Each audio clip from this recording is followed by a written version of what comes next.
Hey guys, it's aarava here, and today bringing you the review of the Thrustmaster TX racing wheel for the PC and Xbox One. Thrustmaster's first fully next-gen racing wheel.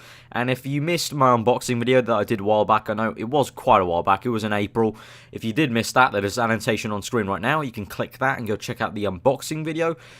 So yeah, I did that a while ago, and the reason why the reviews come so late is basically because obviously you guys knew I had exams in May and June, so I wanted to fully give a good review and honestly test it. So I've waited till now so I could have a week to play around with it on the PC and Xbox One, because I also didn't have an Xbox One back when I unboxed it in April, and I've now got one. So I tried it out on Forza 5. So I'll get back to what it felt like on that. But yeah, so we're going to do a review of the Thrustmaster TX. I hope that you find this video informative, and if you do by the end of it, then be sure to give it a like. And also, if you have any questions about the wheel, do just pop it in the comments and I'll try and reply back to them if I don't answer them for you in this video. But let's get straight into it now. Before I go on to the actual TX, I'm just going to tell you quickly what wheels I've had in the past. So I've had the Logitech Driving Force GT, which was very much an entry-level wheel. And then I've had, for the past, about, I would say, 2 years now, almost, I've had the Thrustmaster T500 RS. Now, the T500 RS has been a flagship wheel for Thrustmaster, pretty much in my opinion, since it came out, and it's been a market leader for racing wheels. It's used at so many events, you know, Gran Turismo official competitions, you know, to try and find real talent in virtual sim races, uses the T500s. Codemasters have used them for F1 2011 demos at expos when they used to go to expos. So it's definitely, you know, considered a very big wheel in racing, in the racing wheel market, and the TX is now definitely a considerable rival for it, and in many ways actually tops the T500, which I'll get onto shortly. But if you don't want to take my word on it, then you know, you can take the word on sim racing giants inside sim racing. They've even stated that the T500 used to be their main wheel to go sim racing, but it's now been replaced by the TX. So that's a pretty big statement from inside sim racing, which is a pretty big channel and company, you know, that reviews sim racing stuff.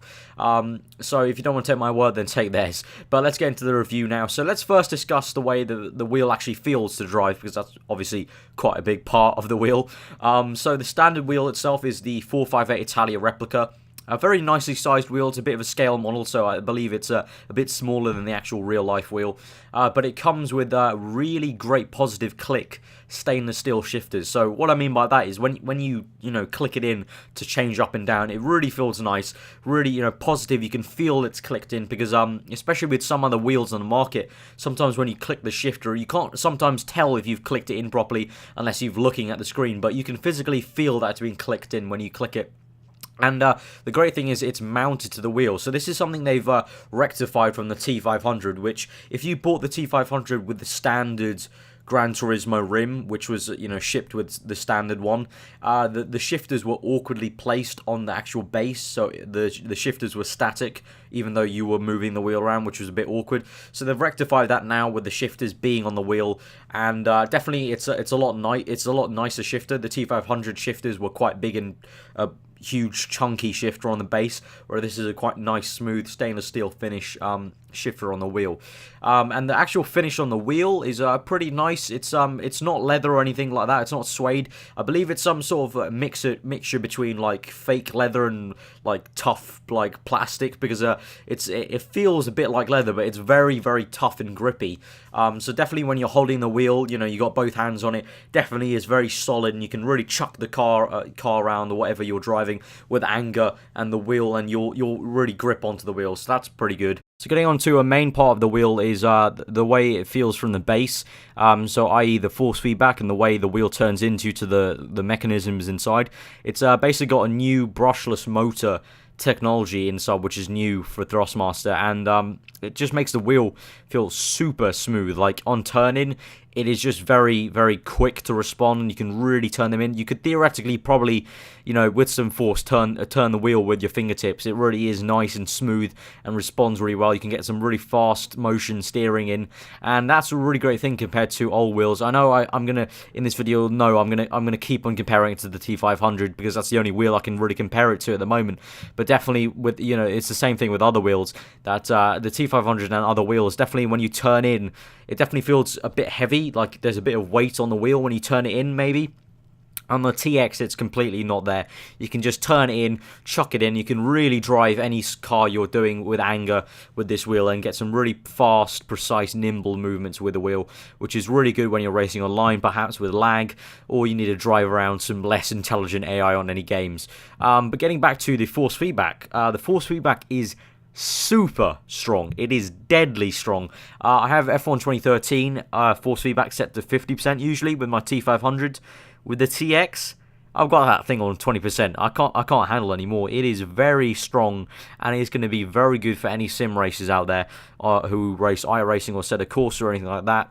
The force feedback, the amount of feedback you get when going over curbs and losing traction, or coming out of a corner or anything like that, or going on the gravel or grass, it really is very super effective, and probably the biggest point of this wheel, because I've tried this wheel on the PC on F1 2013, Assetto Corsa, R Factor, and honestly, it feels literally the same as the T500, which is a good thing, because the T500 was, in my opinion, the best you could get.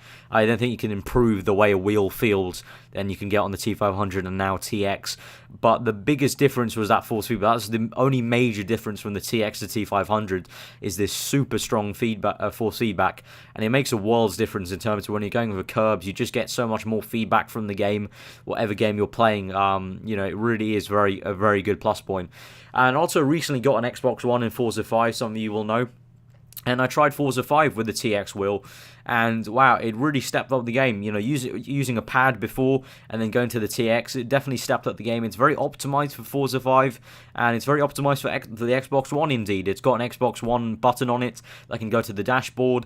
All the buttons work really well with the dashboard, so you can navigate just with the wheel. You don't need to use the pad to navigate it. So it's really set up for the Xbox One as well. It's not like it's the first wheel they brought out on next gen, so it's got a few bugs or anything like that. It's fully optimized, and it really does work well with Forza 5.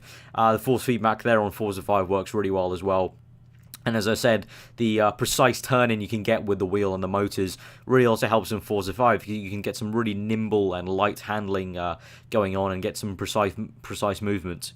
Moving on to the pedals, which is another quite big part of a wheel. So the pedals on the TX are pretty good. It's a 2-pedal set, good resistance, generally not too soft and not too hard. The brake was quite stiff for my liking in terms of compared to the T500, but I guess some people will like that, like a really resistive brake pedal. But for me, it was a bit of a drawback in terms of the space you have with the pedals, because it's a 2 set, and they've put the pedals quite close together. And for me, I'm quite a bigger guy. My feet are quite big as well, so it was definitely a bit constrictive for me. I definitely had to go to the 3-pedal set, which I was able to plug in from my T500. I'll get onto that later, which is another great plus point. But yeah, I definitely had to go to the 3-pedal set, because the 2-pedal set for me definitely was a bit constricted. But it's a personal preference. If any of you guys are a bit smaller guys, then you'll be kind of fine. But for me, definitely I preferred the 3-pedal set. Just gave me more room for my feet to be, and for me to kind of rest my feet on the kind of rest point in front of the wheel, in front of the pedals. But definitely, a good thing about the pedals was the brake pedal, the actual pad itself. Now, it was a really nice chunky stainless steel pad, and I liked it so much that I actually unscrewed it from the TX pedal set and screwed it onto my T500 pedal set. That's how good it was. It was a really nice chunky brake pedal, really good compared to the standard smaller brake pedal you get with the T500 pedals and the TX3 set, which is the T3PA. So yeah, the brake pedal was very good. That was a big plus point, but definitely a bit of a con for me was the fact that it doesn't come with a 3 set. A bit disappointing to see. But I guess because it's the first one they've made, maybe they didn't want to go all out and make it a really expensive wheel, because it is a bit more affordable without the 3 set. But getting on to addable features and addable custom items, as I mentioned, I mentioned that I plugged in my T500. So the Thrustmaster TX, along with the T500, comes with a Thrustmaster ecosystem, which is basically the ability to swap out a number of accessories. So like me, if you already own some T500 kit, like I own the F1 rim and I own the 3-pedal set, from the T500, I was actually very surprised to learn I could actually plug that into the TX. I used my T500 pedals with the TX and used the F1 rim I got with the T500 with the TX, which is absolutely amazing. But if you don't have a Thrustmaster already, and this is a new purchase for you, a new kind of wheel family for you, if this is the first time you're getting a Thrustmaster, then you can customize your racing any way you want, because you have 3 wheels to choose from. You have the 458 Italia, the GTE, and the F1 rim, so you can fully customize how you want to go racing. Also with the pedal sets, you have the 2 pedal set that comes with the TX, and you can also purchase the T3 PA pedals that are the TX branded 3 pedal set, or if you're like me, you can also use the T500 pedals.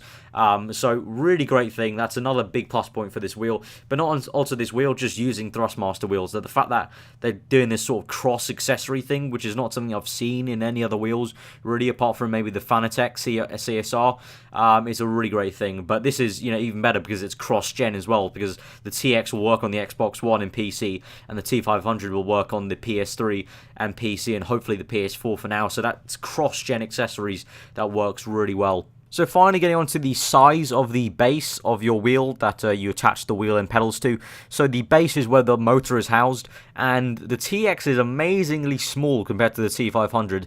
If you're looking at the video now, it is very small comparison, and the TX doesn't need a power brick. The T500 does need a power brick. So the TX has got a power supply and a new motor, a new technology motor, all inside this smaller package, which is really great to see.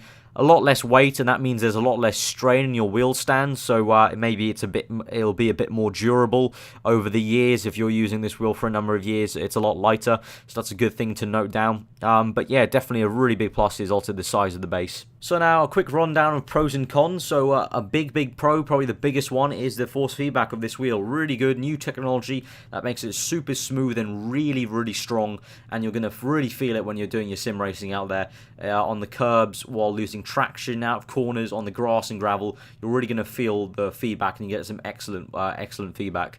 Another big plus point is obviously the Thrustmaster ecosystem. The fact you can swap out all these accessories and tailor the wheel to what you want to race is a really good point. And also the smaller base, the fact that it's so much lighter and a lot smaller means it's a lot less clunky to move around maybe on your wheel stand, or to clamp to your desk, or wherever you're going to clamp it. So it's a lot better in that sense as well. And finally, another plus point is the fact that it's so kind of optimized for the Xbox One and also PC.